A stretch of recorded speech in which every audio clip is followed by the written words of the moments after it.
অষ্টাদশ লোকসভা নির্বাচনকে কেন্দ্র করে সাংগঠনিক কাজে পশ্চিমবঙ্গে রয়েছেন ত্রিপুরা প্রদেশ বিজেপি মুখপাত্র নবেন্দু ভট্টাচার্য। আমরা নবেন্দুদার কাছ থেকে টেলিফোনে সেখানকার পরিস্থিতি সম্পর্কে জানতে চাইব। নবেন্দুদা, হেডলাইন্স ত্রিপুরায় আপনাকে স্বাগত জানাচ্ছি। নমস্কার। নবেন্দুদা, আপনি দীর্ঘদিন যাবৎ পশ্চিমবঙ্গের বিভিন্ন এলাকা চষে বেড়াচ্ছেন, কিরকম সাড়া পাচ্ছেন সাধারণ মানুষের কাছ থেকে? আমি মেদিনীপুর লোকসভা কেন্দ্রেই আছি। তো এই লোকসভা কেন্দ্রে বিভিন্ন জায়গায় গেছি। মানুষের মধ্যে তো ব্যাপক সাড়া আছে, এতে কোনো সন্দেহ নেই। পশ্চিমবাংলার মানুষ মোটামুটি ভাবে সিদ্ধান্ত নিয়েছে এই তৃণমূলের সরকারকে আর রাখা যাবে না। নিশ্চয়ই লোকসভা নির্বাচনের মাধ্যমে এই সরকারের পরিবর্তন হবে না, কিন্তু এই সরকারের পরিবর্তনের পথ অনেকটা প্রশস্ত হবে বলে মেদিনীপুর এলাকার মানুষ মনে করেন। এই মেদিনীপুর এলাকা শিক্ষিত অংশের মানুষের বাস। এখানে অনেক বণিজী পরিবারের লোক আছেন যারা স্বাধীনতা সংগ্রামের সময় গুরুত্বপূর্ণ ভূমিকা নিয়েছিলেন। এই সমস্ত পরিবারের লোকেরা রয়েছে, তাদের সঙ্গেও কথা হয়েছে।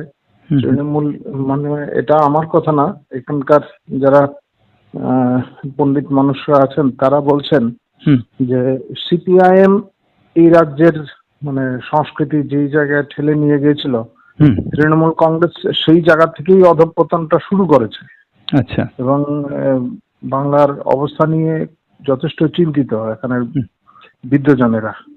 তো মোটামুটি ভাবে বলা যায় যে একদম গ্রামীণ এলাকার মানুষও এখন এই পরিবর্তনটা চাইছে, অতিষ্ঠ হয়ে গেছে মানুষ। তবে সমস্যাটা হচ্ছে কিছু অনুপ্রবেশকারী বিভিন্ন জায়গায় ঢুকে তাদের এই তৃণমূলের সহায়তায় তারা নিজেদের কাগজপত্র করে নিয়েছে, তৃণমূলের স্থানীয় নেতাদের সহায়তায় এরা, এবং তাদের জনসংখ্যা বেশ বৃদ্ধি পেয়েছে এবং তারা তৃণমূলের কর্মী হিসেবে, কর্মী মানে কি, তারা হামলা হুজ্জুতি যা করার তাই করছে, তারাই করছে এই সমস্ত কাজ, এই সমস্ত কাজের সঙ্গে তারাই ইনভলভ। আগে একটা ধারণা ছিল যে সংখ্যালঘুরা ভারতীয় জনতা পার্টির সঙ্গে নেই, কিন্তু এমনটাও ঠিক না। আজকে আমি একটা বৈঠক করেছি, এটা খড়গপুর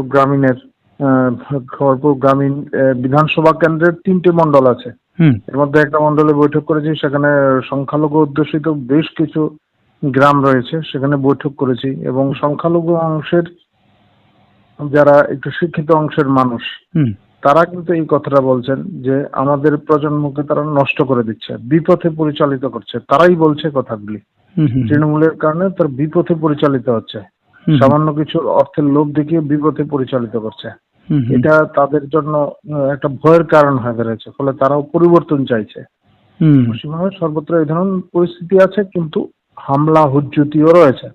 আজকে চতুর্থ পর্যায়ে নির্বাচন গেছে, আপনারা সবাই জানেন।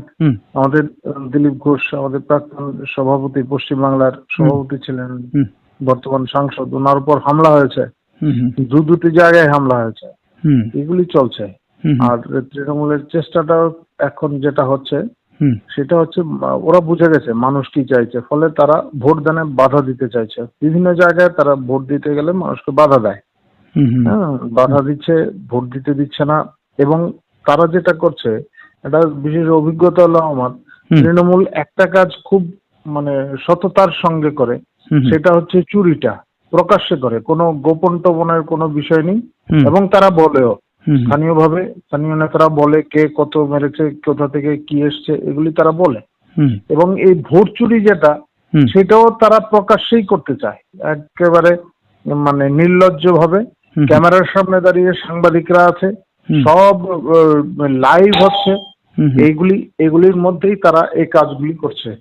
ফলে এটা একটা বড় বিষয়, এটা একটা বড় বিষয় যে এখানকার মানে এটা একটা অদ্ভুত বিষয় বলা যেতে পারে, যে অন্য কোথাও এই ধরনের পরিস্থিতি দেখা যায় না, এইখানেই এই সমস্ত পরিস্থিতি দেখা যায়। তাই নির্লজ্জ ভাবে তারা এই কাজগুলি করে। তবে মানুষ যে জায়গায় একাট্টা হয়ে গেছে, সেখানে তো স্বাভাবিকভাবেই মানুষ এর করতে পারে। নবেন্দুদা, আপনি যে কথাটা বলতে চাইছেন যে মমতার শাসনে সাধারণ মানুষ সন্তুষ্ট নয়, কি অভাব অভিযোগ রয়েছে সাধারণ মানুষের? না না, এখানে তো তারা কেন্দ্রীয় সরকারের যে বিভিন্ন প্রকল্পগুলি আছে এর কোনো সুযোগ সুবিধাই পাচ্ছে না। আমরা যে এই যে স্বাস্থ্য বীমা, একটা স্বাস্থ্য বীমা এই রাজ্যে চালুই হলো না। এবং মমতা নিজের যেটা করেছে, মমতা সরকার স্বাস্থ্য সাথী যেটা করেছে, তার সুযোগ নিতে গেলে ঘুষ দিতে হয় বিভিন্ন জায়গায়। আচ্ছা, এটা অদ্ভুত ব্যাপার। মানে বিভিন্ন প্রাইভেট নার্সিং হোমে গেলে আগে তাদের টাকা দিয়ে দিতে হয় এবং তারপর গিয়ে এর সুযোগ সুবিধা পাওয়ার বিষয় আসে। কিন্তু এই আমাদের তো 5 লক্ষ টাকার যেটা আছে, যে স্কিমটা চালু আছে, এটা এখন চালুই করতে পারেনি। তারপর আছে কৃষাণ বীমা যেটা আছে, যে কৃষকদের আমরা 6,000 টাকা করে যে দেওয়া হচ্ছে, সেই টাকাটা এখানে প্রথমত বাধা দেওয়া হয়, 3 বছর পরে সেটা শুরু হয়েছে। এখন এটা শুরু হওয়ার পর থেকে এটারে আবার বিভিন্ন জায়গায় যেখানে গিয়ে কাজটা করবেন, যে নাম নথিভুক্ত করবো, সেখানে প্রতিবন্ধকতা সৃষ্টি করেছে, ফলে কৃষকরা সুবিধা নিতে পারছে না। আমরা যেখানে যেখানে প্রচারে যাচ্ছি, সাধারণ মানুষ এসে কথাগুলি বলেছে। আমি মূলত গ্রামীণ এলাকাগুলিতে যাচ্ছি, সেখানে তো সাধারণ মানুষ এসে এই কথাগুলি বলছেন যে আমাদের এই সমস্ত কাজে প্রতিবন্ধকতা সৃষ্টি করে এবং এইগুলি করতে দিচ্ছে না। অনলাইনেও কিছু করার চেষ্টা করেছেন অনেকে, কিন্তু গ্রামীণ এলাকার মানুষ, কৃষকরা, তারা এই সুবিধাটা নেবেন কি করে? তো তো এইগুলি একটা তো বড় সমস্যা। তার মানে নবীনদা, আপনি বলতে চাইছেন কেন্দ্রীয় সরকারের যে বিভিন্ন প্রকল্পগুলি রয়েছে তার সুবিধা তৃণমূল স্তরে পৌঁছচ্ছে না। বাড়িঘরের কথা যদি বলেন, বাড়িঘর থেকে প্রধানমন্ত্রী আবাস যোজনার কোনো একেবারেই মানে এর কোনো প্রভাবই পড়ে না। তো এই গ্রামীণ এলাকায় দেখা গেছে যে আমাকে ঘুরিয়ে ঘুরিয়ে দেখেছেন অনেকে, যে তৃণমূল কংগ্রেসের তরফ থেকে স্থানীয় নেতারা যে লিস্টটা করে দেন তাই, এবং এটা সীমিত সংখ্যক দেয় তারা, যারা সুনিশ্চিত যে সে তৃণমূল কংগ্রেসের লোক, তাদের বাড়িতে ঘরটা দিচ্ছে, অন্য তো দিচ্ছে না। তো এইগুলি তো আছে, এগুলি মানুষের ক্ষোভের একটা বড় কারণ। আপনি বলছিলেন লক্ষ্মী ভান্ডার, লক্ষ্মী ভান্ডার এখন আর মানুষ চাইছে না।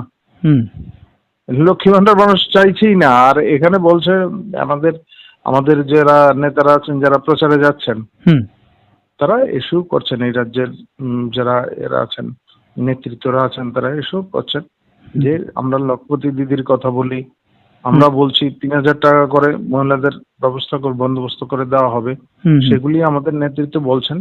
এবং সাথে সাথে এখানে যেটা হচ্ছে সেটা হচ্ছে এই লক্ষ্মী ভান্ডারের টাকা দেওয়া হচ্ছে ঠিকই, কিন্তু এই লক্ষ্মী ভান্ডার চালুর সঙ্গে সঙ্গে বিদ্যুতের বিল বাড়িয়ে দেওয়া হয়েছে। এটা স্থানীয় মানুষের বক্তব্য, এটা আমার না, স্থানীয় মানুষের বক্তব্য। এবং তারা বলছেন যে টাকা তারা দিচ্ছে তার থেকে অনেক বেশি নিয়ে যাচ্ছে, এটা একটা সমস্যা হয়ে গেছে। এখনো তো এই রাজ্য সরকারের প্রস্তাব রয়েছে, নির্বাচনের জন্য চালু করেনি, আবার বিদ্যুতের বিল বাড়িয়ে দেবে। যেটা দিচ্ছে তারা তো সেটা তুলে নিয়ে যাচ্ছে। তারা এখন আর এইগুলি চায় না, কেন্দ্রীয় সরকারের প্রকল্পগুলি এখানে চালু হোক। তারা বলছে কেন্দ্রীয় সরকারের প্রকল্পগুলি চালু হোক, তাহলেই হলো। নবীন, আরেকটা বিষয় আপনার কাছে জানা, আমরা তৃণমূল সম্পর্কে জানলাম, আপনাদের প্রচার কর্মসূচি সম্পর্কে জানলাম, ইন্ডিয়া জোটের প্রভাব কতটা রয়েছে বঙ্গে? দেখা যায় না চোখে। এখানে তো কমিউনিস্ট পার্টি এক সময় ছিল ক্ষমতায়। তো মেদিনীপুরে সিপিআই এর একজন ক্যান্ডিডেট রয়েছেন, আমি তো এতদিন ধরে আছি, তাদের কোনো প্রচার টচার সেইভাবে দেখিনি। তবে কিছু কিছু জায়গায় তাদের একদম বহু পুরনো সমর্থক রয়েছেন, তবে তারা সকলেই প্রবীণ।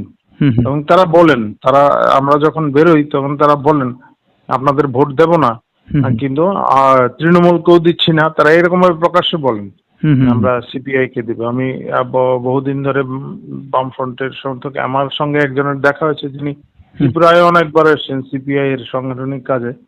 তো উনি এরকম বললেন, এবং তারা জানেন ফলাফল কি হবে। তো ফলে তারা এরকম ভাবেই আছেন। আর অন্যান্য জায়গায়, যে সমস্ত জায়গায় আমাদের ত্রিপুরার লোকরা প্রায় সব জায়গাতেই আছেন এখন, ত্রিপুরার আমাদের রাজ্য নেতৃত্বের অনেকেই আছেন বিভিন্ন লোকসভা কেন্দ্রে, সেই সমস্ত জায়গাতেও কংগ্রেস মানে কিছুই করতে পারবে না, বামেদের একটি সিট পাওয়ারও সম্ভাবনা নেই। নবেন্দু, আপনার শেষ প্রশ্ন এই মুহূর্তে, অষ্টাদশ লোকসভা নির্বাচনের ফলাফল 4 জুন, বঙ্গে বিজেপি কত পাচ্ছে, কি প্রত্যাশা রাখেন? আমি এখন পর্যন্ত যাদের সঙ্গে কথা হয়েছে পার্টি তো সবগুলি আসনের জন্যই লড়ছে এবং সব জায়গায় আমাদের কার্যকর্তারা আত্মবিশ্বাসী। তবে আমার আমি অন্যান্যদের সঙ্গে কথা বলে যতদূর আমি বোঝার চেষ্টা করছি বা বুঝতে পেরেছি, আমার মনে হয় 30-এর উপরে যাবে। ধন্যবাদ নবেন্দু আপনাকে হেডলাইন্স ত্রিপুরাকে সময় দেওয়ার জন্য। নমস্কার।